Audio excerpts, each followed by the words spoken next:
Cette semaine, le vlib.fr s'est intéressé aux migrants installés sur le campus universitaire de Nantes depuis le début de l'hiver. 2 d'entre eux reviennent sur leur parcours d'exilés en musique.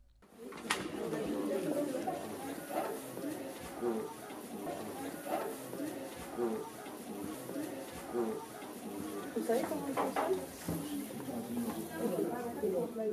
Entre copains et copines, comme ça. Hop.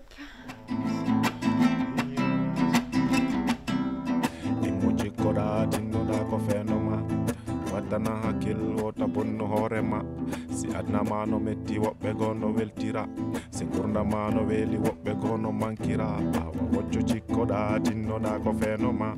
Quand tu rappes, c'est comme si c'est-à-dire tu exprimes ta colère quoi en fait. Donc c'était ça, d'évacuer pour garder les têtes sur les épaules. Donc je parle aussi de ma situation à l'heure actuelle, de la traversée. Je parle en fait du monde quoi, ce qui se passe dans le monde en fait, chez moi, tout ça. Les diplômés sont devenus chômeurs, c'est ma façon de le dire, de le faire. Ma population est devenue dégueulasse, toutes les rues sont devenues faussées. Même les prix élevés, ignorés, mon vieux est là. 10 ans c'est la paix, alors tourne la tête, c'est les gens qui n'ont rien. Tout le monde a envie de te voir, le peuple est là, c'est le soir de la paix. Après c'est là, tu m'amènes, tu me tues. Mais quelle que soit ta qualité, je le dis, si Milan Nidei, Namola Maronan, Kono Gonga On, Wota Soudi Dire, Oui Bebe no Doudi Kasare, Joe Bebe Maï Mille, Fale au Nobona Bejike, Fale au Nobona Bejike. Voici moi l'aventure, parti de la Côte d'Ivoire, passé par le Burkina Faso, le Niger, ensuite tombé dans l'embarras de la Libye, traversé la Méditerranée, me retrouvé en Italie, me voici aujourd'hui en France, hébergé par les étudiants de Nantes, qui je remercie, les étudiants de Nantes, qui remplacent l'État, les étudiants de Nantes, je ne sais pas comment vous remercier. En fait, je voulais parler de mon parcours, des difficultés rencontrées et le soutien ici que j'ai eu en France depuis l'Italie. Il y a un peu de ces réalités-là. C'est grâce à eux qu'on est là. Et grâce aussi à la population nantaise, parce qu'il y a énormément de soutien. Il n'y a qu'à voir le garde-manger, ça vient de gauche à droite, les gens envoient. C'est-à-dire, ça veut dire que les gens pensent en nous. Oui, il y a des gens qui sont naturellement qui sont de bon cœur, quoi. Moi, je me suis senti chez moi, en fait. J'ai mangé, je me suis lavé, je suis allé me coucher. Bon. Alors qu'à la rue, ce n'était pas le cas. À la rue, tu ne manges pas, tu dis la foi, tu dors dehors. Ouais. L'ignorance est frère de la violence. L'ignorance est frère de la violence. On échange avec les Français en fait.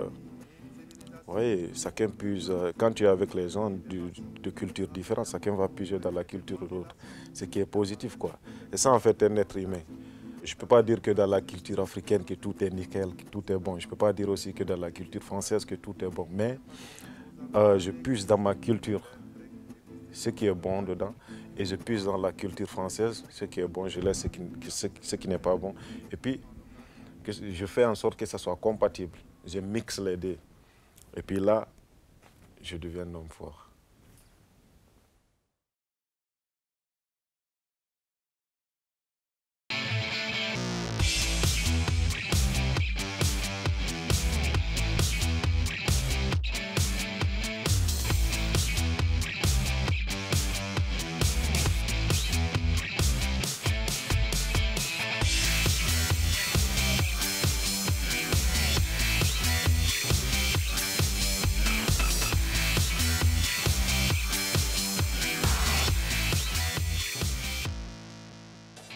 Feta TV poursuit sa série de la Bibliothèque des mots avec aujourd'hui le logement social.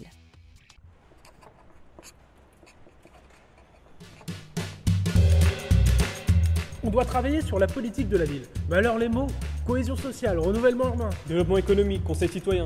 Et si on crée une bibliothèque des mots de la politique de la ville? Oui, mais pas tout seul. Pour toi, c'est quoi?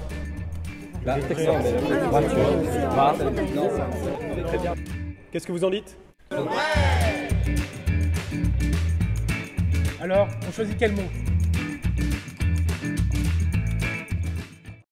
Eh, vous savez pas la dernière nouvelle? J'ai décroché un job, ça y est. Ah, génial ça! Mais du coup, maintenant, il me faut un logement. Ah cool, tu devrais te prendre un appart dans l'habitat social. C'est moins cher et tu auras des aides. Ça craint les logements HLM, et vite. Attendez, là, vous me parlez, c'est quoi l'habitat social? Voici une réalisation spectaculaire qui prélude à l'extension de la ville, conçue dans un esprit futuriste et grandiose, le Val-Fouré. Véritable petite ville qui aura en tout 7000 logements HLM, très moderne, d'une architecture de bon goût et d'une organisation intérieure exceptionnelle. Pour mettre fin aux préjugés, les logements sociaux comme ça, on n'en fait plus, voire on les démolit. Sinon, on les rénove. Pour moi, c'est quoi? C'est des logements qui sont construits par la ville pour loger des personnes à revenus modérés. Pour les gens qui sont pas très riches, je veux dire. Avoir le choix de rester locataire ou de devenir propriétaire? Nous disons oui. Le logement social répond à ces attentes. Mais concrètement, la différence avec le logement privé, c'est quoi? Un logement social, ça peut être mieux qu'un logement normal. Déjà, le loyer est tranquille, le gardien tranquille, les parties communes tranquilles. Enfin, tant que tu pisses pas dans l'ascenseur. Je suis agent de nettoyage, j'ai vu des HLM où je travaille à Davalière. C'est des immeubles tout neufs. Et quand je les fais, je vous assure que des fois, ça me donne envie de vomir. C'est tout neuf, on dirait que ça fait 50 ans, 20 ou 70 ans qu'ils ont construit. Les animaux qui courent, qui des fois, il y a des combats, des fois même. Des combats? Dans des appartes, oui. C'est vrai qu'on ne pouvait pas faire la conversation avec le voisin sans ouvrir les portes ni rien. Les problèmes acoustiques dans un immeuble, en fait, s'accentuent. Ils ont toujours été là, en fait. Mais s'accentuent parce qu'on vient isoler le bâtiment à l'extérieur. Donc c'est-à-dire que tous les bruits extérieurs diminuent, mais la sensation des bruits intérieurs augmente. On a commencé à faire des études avec des expérimentations dans certains logements. Pour l'instant, la réponse n'est pas forcément concluante et financièrement est très chère. Les coûts de construction sont similaires, voire plus élevés que dans le privé. La raison, une attention particulière sur certains aspects, comme les matériaux par exemple. On gère les bâtiments peut-être pendant 50, 60, 70 ans. Et donc, effectivement, il faut qu'on ait une logique qui nous permette d'avoir les coûts d'entretien le plus faibles possible, puisque plus l'entretien sera faible, et plus, évidemment, les charges que paieront les locataires dans le temps seront faibles. Bah tu vois, c'est moins cher et bien construit. Mais si t'entends ton voisin ronfler, j'en vois pas l'intérêt. Ouais, c'est un peu comme partout. Mais attendez 2 secondes, est-ce que vous savez d'où ça vient le logement social? Ça arrive qu'au 19e siècle. Pourquoi? Parce qu'avant, les gens étaient tous paysans. Et avec l'industrialisation, il y a plein d'ouvriers qui arrivent dans les villes et qui n'ont pas de logement. Donc ça pose quelques problèmes. Et on se rend compte soudain qu'ils vivent dans des conditions épouvantables. Alors au tout début, c'est plutôt des milliardaires philanthropes qui décident de créer des immeubles sociaux en utilisant leur fortune. Après les milliardaires, c'est l'État qui commence à s'intéresser au problème. En 1900, 1930, il y a des lois pour faciliter le financement, parce que c'est le nerf de la guerre. La guerre 39-45, tu vois de quoi on parle? Un logement sur 6 touché par les bombes. Le pays doit se reconstruire et reloger des millions de Français. Alors, on construit à toute vitesse. Dans les années 70, les gens sont ravis d'habiter dans ces grands ensembles, comme tu dis. Et le logement social, c'est quelque chose de franco-français ou ça existe ailleurs aussi?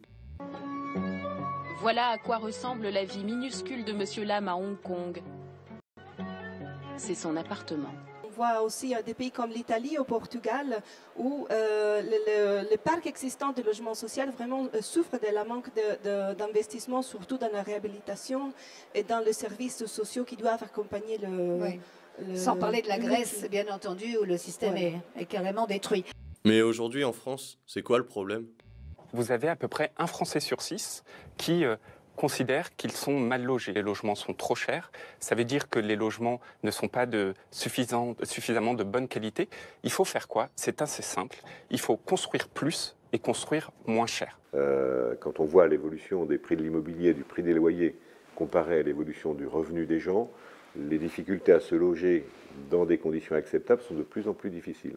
C'est qui décide de tout ça? C'est qui paye? C'est avec mes impôts? C'est le maire qui donne les permis de construire. Quand il y a une demande, c'est le bailleur social qui peut la faire. Et si c'est dans une ZAC, dans une zone d'aménagement concerté, c'est lié avec l'aménageur. Mais in fine, c'est très politique. La question du logement social est extrêmement politique. C'est le maire qui décidera et qui tranchera toujours au bout. Via le livret A, la Caisse des dépôts, qui est la banque de l'État, gère le livret A et utilise cet argent pour prêter aux organismes bailleurs sociaux cet argent. Les HLM ne sont pas payés par nos impôts, ce sont des prêts de l'État, mais des prêts à des organismes qui peuvent être totalement privés. Ça peut être une commune, mais ça peut être un organisme privé qui construit ainsi et qui ensuite doit rembourser. Et du coup, est-ce qu'on répond à la demande? Bah là, je suis en train de lire qu'il y a 2 millions de demandes par an et il n'y en a qu'un quart qui aboutissent. Et l'objectif social dans tout ça? Le principe du logement social, c'est de loger les plus modestes. Eh bien, cet objectif est raté selon la Cour des comptes. Rendez-vous compte, la moitié des ménages qui bénéficient d'un logement social n'a pas de revenus modestes. Et le problème, c'est qu'il n'y a aucun contrôle. Même si vous êtes devenu Bill Gates, j'y suis, j'y reste, la Cour des comptes, explique l'attribution d'un logement social conduit en pratique à remettre les clés à vie. C'est bizarre, les plus pauvres n'y ont pas accès. C'est vrai que ça sonne pas très social. Bah en même temps, tu vas faire quoi? Tu vas les virer de chez eux? Il y a des nouvelles choses pour changer cela. Pour la première fois au monde, cette maison elle est construite par un robot imprimante 3D. Et si Nantes Métropole a signé, eh bien c'est parce que, comme l'assure Audrey Blot, la directrice de l'habitat, ce mode de construction est déjà moins cher qu'une construction classique. Aujourd'hui, on vise une baisse de coût de 10 à 30% de la construction. Nous, l'idée, c'est qu'on puisse fabriquer moins cher pour, in fine, vendre moins cher, louer moins cher pour loger le plus de monde possible.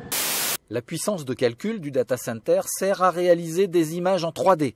L'informatique préchauffe l'eau à 45 degrés avant son passage dans la chaudière à gaz.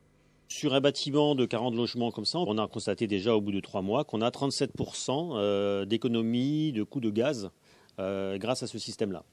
La philosophie des Platanes, cette résidence HLM où les habitants ne sont pas seulement des locataires. Nous économisons à peu près un loyer par année en faisant le ménage pour nous-mêmes. En fait, on fait appel à des entreprises. Et ces entreprises, bon, ça coûte cher. À côté de ça, si nous, on peut le faire nous-mêmes, à partir de là, on va le faire et puis ça évitera des frais supplémentaires, quoi. Mais sur Nantes, là où je veux vivre, comment ça se passe? Là,